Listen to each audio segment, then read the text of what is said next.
Hi everyone, welcome back to another interesting video. And today in this video, okay, we'll discuss about excretion system, urinary system. Okay, so बहुत दिन हो गया हमने excretory system का जो remaining lecture था, लगभग हमने एक्सक्रीटरी सिस्टम के ऊपर सारा लेक्चर अभी तक कंप्लीट कर दिया था। ये बेसिक सा लेक्चर हर जगह के लिए महत्वपूर्ण है, ठीक है। तो ये हमने कंप्लीट करवा दिया था। बाकी आई थिंक मुश्किल से 30-40 मिनट का लेक्चर सिर्फ हमारे पास बचा है, ठीक है। तो आज का जो रिमेनिंग लेक्चर एक डालूंगा, उसके बाद और छोटे छोटे 2 लेक्चर आएंगे, उसके बाद आपका यूरिनरी सिस्टम पूरा ख़त्म हो जाएगा, ठीक है। अब जानो मिक्चुरेशन क्या होता है। वैसे मैंने मिक्चुरेशन को पहले भी समझाया, लेकिन आज थोड़ा इसे डिटेल्ड में समझाऊंगा, ठीक है। तो मिक्चुरेशन देखो क्या है। ये हमारा यूरिनरी ब्लैडर है, ठीक है। ये हमारा यूरिनरी ब्लैडर है, ओके। वैसे पहले ये जान लो मिक्चुरेशन को हम जनरली क्या समझते हैं। The process of a release of a urine is known as micturition. The process, मैंने क्या बोला, the process of a release of a urine is known as micturition. मतलब हम जब परिस्रा करते हैं, उस परिस्रा करने से पहले जो प्रोसेस होता है, ऐसा नहीं कि आपको परिसरा लगा और आप जाकर के परिसरा ऑटोमेटिक कर रहे हो, नहीं, या ये आपकी इच्छा से हो रहा है, ऐसा कुछ भी नहीं। बिहाइंड बैकग्राउंड में कुछ अलग सीन चल रहा है, लेकिन क्या वो अलग सीन चल रहा है ये आपको पता नहीं। लेकिन आज तक आपने कई बार परिसरा कर चुके होंगे। लेकिन हमारा बॉडी जब यूरिनरी ब्लैडर में यूरिन फुल हो जाता है, कैसे हम परिस्रा करते हैं, इसका फिजियोलॉजी हमें पता नहीं है, इसका फंक्शन पता नहीं है, लेकिन हम हर रोज़ परिस्रा कर रहे हैं। तो आज आप ये जानोगे कि आप जब परिस्रा करते हो तो कितना प्रोसेस आपके अंदर चल रहा है। और ये बेसिक लेवल का नॉलेज है, ओके। तो हाई लेवल का कॉन्सेप्ट अगर जानोगे तो भी आपका सर और भी चकरा जाएगा, ठीक है। नाउ मिक्चुरेशन क्या होता है। The process of a release of a urine is known as micturition. मतलब हम जब परिस्रा करते हैं, उसके पीछे का जितने सारे प्रोसेस होता है, उन प्रोसेस को हम क्या कहते हैं, मिक्चुरेशन कहते हैं। अल्टीमेटली यूरिन का पास होना, ठीक है। सो ये हमारा क्या है, ये कंप्लीट स्ट्रक्चर हमारा एक यूरिनरी ब्लैडर का है, ठीक है। एंड इसी यूरिनरी ब्लैडर में देखो, ये जो मैंने इंडिकेट किया है, these are okay, these are stretch receptor, okay. मैंने यहाँ पर मार्किंग भी किया है, these are known as stretch receptor, ठीक है, कोई प्रॉब्लम नहीं। एंड ये तो हमारा ब्लैडर है, मैंने जो आपको ये दिखाया, ये पूरा एक ब्लैडर होता है, ठीक है। नाउ एंड यहाँ पर देखो 2 स्पिंक्चर प्रेजेंट है, एक होता है इंटरनल स्पिंक्चर, एक होता है आउटर स्पिंक्चर, ठीक है। सो इनको हम क्या कहते हैं, स्पिंक्चर कहते हैं, करेक्ट। हमेशा क्या होता है, जब देखो हमारा जो यूरिन होता है, वो जैसे जैसे करके इस यूरिनरी ब्लैडर में क्या होगा, फूल होते जाएगा, तो वैसे वैसे क्या होगा, हमारा स्ट्रेच रिसेप्टर क्या होगा, एक्टिवेट हो जाएगा, करेक्ट। तो हमारा ब्लैडर क्या हो गया, यूरिनरी ब्लैडर जो होता है वो अब फुल हो गया। तो फुल हो जाने से क्या होगा, यहाँ पर देखो जो स्ट्रेच रिसेप्टर ये पाया जाता है, ये स्ट्रेच रिसेप्टर क्या होगा, एक्टिवेट हो जाएगा। एंड ये स्ट्रेच रिसेप्टर क्या करेगा, ये स्ट्रेच रिसेप्टर एक सिग्नल सेंड करेगा, किसको, सीएनएस को, मतलब सेंट्रल नर्वस सिस्टम को एक सिग्नल सेंड करेगा। ये सिग्नल को लेकर के कौन जाएगा, आपके सेंसोरी न्यूरॉन लेकर के जाएगा, ठीक है। सेंसोरी न्यूरॉन का काम क्या है, वो सेंस करेगा। तो यहाँ पर उसने सेंस किया, क्या किया, ये सेंस किया कि यहाँ पर ब्लैडर में अब यूरिन पूरा भर चुका है। तो जैसे ही स्ट्रेच रिसेप्टर क्या होगा, एक्टिवेट होगा, ये सीधा सिग्नल सेंड करेगा सीएनएस को, भाई करो कुछ तुम। चौधरी बनकर के सबसे ऊपर पर हिमालय प्रदेश पर आप रहते हो। हमारे बॉडी में सबसे ऊपर वाला हिस्सा कौन है, हमारा मस्तिष्क है। ब्रेन एंड स्पाइनल कॉर्ड को क्या बोला जाता है, आपका सीएनएस बोला जाता है। तो स्ट्रेच रिसेप्टर कर क्या कहता है, भाई कुछ करो हमारे लिए, ये तो फूल हो गया। अब इस यूरिन को हम क्या करेंगे।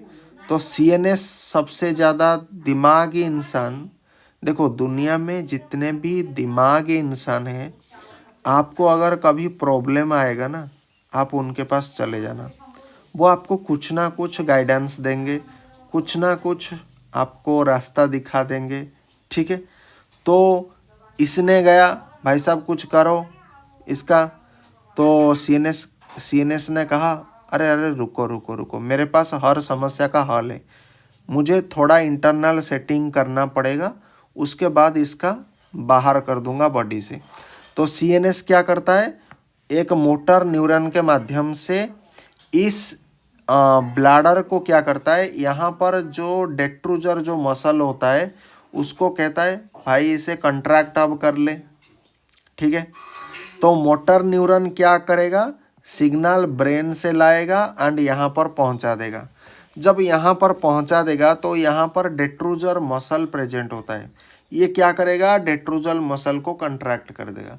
अब मुझे बताओ, यहाँ पर इतने सारा यूरिन अब भरा पड़ा है, अगर इसको मैं कंट्रैक्ट कर दूंगा तो ये रिलीज हो जाएंगे, यहाँ तक रिलीज हो जाएंगे। लेकिन यहाँ पर एक प्रॉब्लम है, यहाँ पर साला दो स्पिंक्चर है, internal sphincter and external sphincter.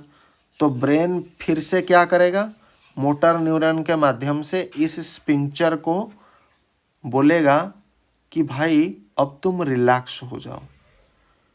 ये बोलेगा क्यों रिलैक्स हो जाओ, अरे भाई इतना सारा अब स्टोर हो गया ना, अब डैम को खोलने की बारी आई है। बहुत सारा वर्षा जल डैम के अंदर जब आ जाता है तो डैम को खोलना भी पड़ता है। तो इसने बोला, जी चौधरी साहब आप जो बोलते हो हम वही करेंगे। तो ये क्या करेंगे, साइमल्टेनियसली ये काम होगा।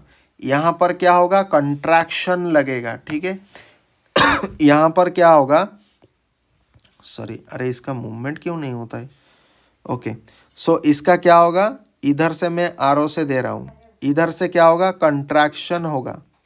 तो जैसे ही ये कंट्रैक्शन हो जाएगा वैसे ही क्या होगा, साइमल्टेनियसली यहाँ पर जो आपका स्ट्रेच रिसेप्टर है ये क्या हो जाएंगे, ये नॉर्मल समय में क्लोज रहते हैं, ठीक है। अब ये रिलैक्स हो जाएंगे, रिलैक्स होने का मतलब है ओपन हो जाएंगे। तो यहाँ पर इसको हम प्रेस करेंगे एंड साइमल्टेनियसली यहाँ पर क्या होगा, अपना जो रिसेप्टर होता है वो ओपन हो जाएगा। एंड ओपन होने से क्या होगा, देखो यहाँ पर मैंने लिखा है, सीएनएस मोटर न्यूरॉन के माध्यम से एक सिग्नल भेजेगा ब्लैडर को एंड ब्लैडर में जो डेट्रूजर मसल होता है वो कंट्रैक्ट हो जाएगा, अभी अभी मैंने बताया था। एंड डेट्रूजर मसल क्या करेगा, डेट्रूजन ऑफ यूरिन, डेट्रूजन मतलब पुशिंग आउट, मतलब हमें बाहर उसको फेंकना। एंड यहाँ पर साइमल्टेनियसली सीएनएस से क्या आएगा, एक सिग्नल आएगा, किसके पास, आपके स्पिंक्चर के पास, internal and outer, okay. And जब स्पिंक्चर क्या होगा, रिलैक्स हो जाएगा तो ये ओपन हो जाएगा। ओपन होने से क्या होगा, आपका डेट्रूजन ऑफ यूरिन मतलब यूरिन बाहर निकल जाएगा। तो ये होता है फिजियोलॉजी ऑफ यूरिन, सॉरी आपका मिक्चुरेशन का पूरा फिजियोलॉजी, ठीक है। मिक्चुरेशन कैसे होता है, जब आप परिसरा करते हो इतने सारे प्रोसेस उसके अंदर चलता रहता है, ठीक है। नाउ उसके बाद हम यूरिन के बारे में थोड़ा डिटेल जानते हैं कि हम यूरिन कितना कितना करते हैं, कितना उसका पीएच होता है वगैरह वगैरह, ठीक है। तो यूरिन देखो हम दिन में कितना करते हैं, 1 से लेकर के 1.5 लीटर तक हम क्या करते हैं, लीटर पर डे हम जनरली एक्सक्रीट कर देते हैं, ठीक है। एंड हम जनरली 25 से लेकर के 30 ग्राम, 25 से लेकर के 30 ग्राम यूरिया भी पर डे हम क्या करते हैं, एलिमिनेट कर देते हैं, एक्सक्रीट आउट कर देते हैं। ठीक है। नाउ यूरिया का जो पीएच होता है वो क्या होता है, 6.0 होता है। 6.0 मतलब ये स्लाइटली एसिडिक होगा। ये स्लाइटली एसिडिक क्यों होता है, क्योंकि हम इसीलिए होता है आपका H+ आयन के कारण, क्योंकि हम H+ आयन भी करते हैं। ठीक है, तो इसी कारण से क्या होता है, एसिडिक होता है। देन ये स्लाइटली येलोइश भी होता है। स्लाइटली येलोइश हमारा जो ये होता है, ये स्लाइटली येलोइश होता है। एंड इसी चीज़ को हम क्या बोलते हैं, यूरोक्रोम बोलते हैं। हमारा जो यूरिन है वो क्या होता है, स्लाइटली येलोइश होता है। एंड इसी स्लाइटली येलोइश को क्या बोला जाता है, यूरोक्रोम बोला जाता है। ठीक है। एंड हमारा यूरिन से 2 डिजॉर्डर भी पाया जाता है। जैसे एक होता है ग्लाइकोसूरिया, एक होता है कीटोन्यूरिया। ठीक है। ग्लाइकोसूरिया आप किसको बोलोगे, presence of glucose in the urine. अगर आपके यूरिन में अगर ग्लूकोज आ रहा है तो इसी चीज़ को बोला जाता है ग्लाइकोसूरिया। एंड कीटोनूरिया किस चीज़ को बोला जाता है, presence of ketone bodies in the urine. अगर यूरिन में कीटोन बॉडीज आ जाता है तो इस चीज़ को बोला जाता है कीटोन्यूरिया। ठीक है। And these two are indicative of a diabetes mellitus. अगर आपके यूरिन में अगर ग्लूकोज पाया जाता है या फिर कीटोन बॉडीज पाया जाता है तो ये एक इंडिकेटिव है कि आपको डायबिटीज मेलिटस हुआ है ना। अब देखो इंसुलिन का काम क्या है। इंसुलिन का काम है नॉर्मली ब्लड ग्लूकोज लेवल को कम करना। ठीक है। एंड ये एक प्रकार का हार्मोन है। ये क्या करेगा, देखो ये एक ब्लड वेसल है, यहाँ पर मैं लिख भी रहा हूँ, ये एक ब्लड वेसल है, ये एक ब्लड वेसल। अब ब्लड वेसल में बताओ क्या प्रेजेंट है, ब्लड प्रेजेंट है। लेकिन यहाँ पर क्या होता है,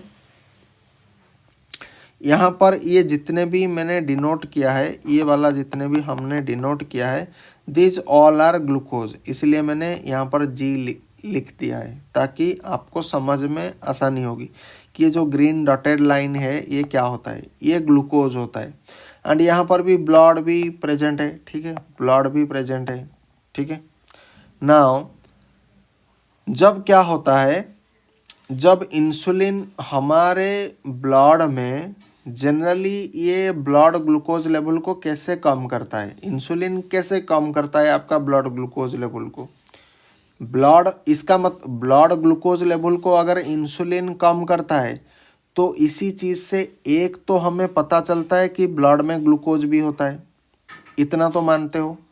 अगर इतना नहीं मानते हो तो इंसुलिन कैसे ब्लड ग्लूकोज लेवल को कम करेगा, ये तो साधारण कॉमन सेंस है। ठीक है।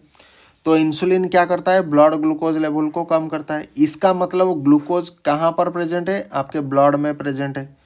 तो ये इंसुलिन कैसे कम करेगा, यहाँ पर क्या करेगा, जब इंसुलिन इस जगह पर एक्ट करेगा मतलब ब्लड में जाएगा तो यहाँ जो ग्लूकोज होगा जो हमें इतना नेसेसरी नहीं, उसको क्या करेगा, जा कर के सेल में स्टोर कर देगा। सेल को कहेगा तुम अपना एनर्जी बनाओ, क्योंकि सेल को भी क्या चाहिए, एनर्जी चाहिए।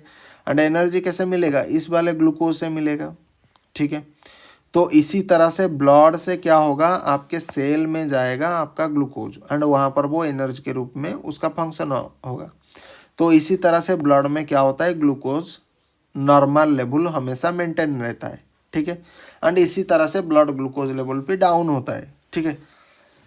नाउ लेकिन एक कंडीशन आता है कीटोनूरिया, कि हमारे यूरिन में कीटोन बॉडीज पाया जाता है।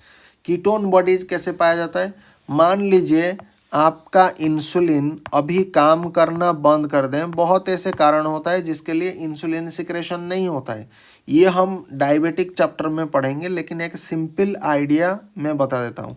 मान लीजिए आपका इंसुलिन का सिक्रेशन अभी नहीं हो रहा है, अभी नहीं हो रहा है किसी भी कारण की वजह से, तो हमारा क्या होगा, हमारा जो ब्लड का जो ग्लूकोज लेवल है वो क्या हो जाएगा, इंक्रीज हो जाएगा। क्योंकि जब तक इंसुलिन ठीक से काम कर रहा था तब तक हमारा ब्लड ग्लूकोज लेवल क्या था, डाउन था या नॉर्मल था। ठीक है, इतनी सी बात है। अब इंसुलिन भाई साहब काम करना बंद अगर कर देगा तो ब्लड ग्लूकोज लेवल बताओ क्या हो जाएगा, ये बढ़ जाएगा। अगर ये बढ़ जाएगा तो इस कारण से क्या होगा, हमारे सेल, एक अवस्था आती है जब हमारे सेल क्या होता है, इस वाले ग्लूकोज को क्या होता है, इतना यूज नहीं कर पाता है। एक समय इसके पास भी, वो हम डिटेल में जानेंगे, लेकिन एक अवस्था आती है कि ये भी ग्लूकोज को बोलेगा अब हम यूज नहीं कर पाएंगे। क्योंकि कितना ऑब्जर्वेशन करेंगे, जितना होना चाहिए उतना करेंगे ना। ऐसा नहीं कि इंसुलिन होगा, इंसुलिन फंक्शन करेगा, लेकिन आपके ब्लड में अगर ज़्यादा ग्लूकोज रहेगा, सबका हो नहीं पाएगा इंसुलिन से।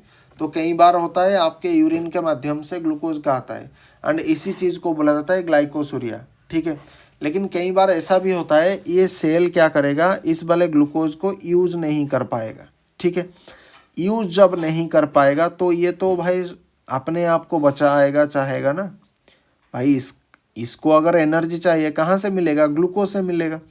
एंड ये अब ग्लूकोज को यूज नहीं कर पा रहे तो उस वक्त ये क्या करता है, आपका बीटा ऑक्सीडेशन करता है। बीटा ऑक्सीडेशन करके ये क्या करता है, फैट सेल को तोड़ता है।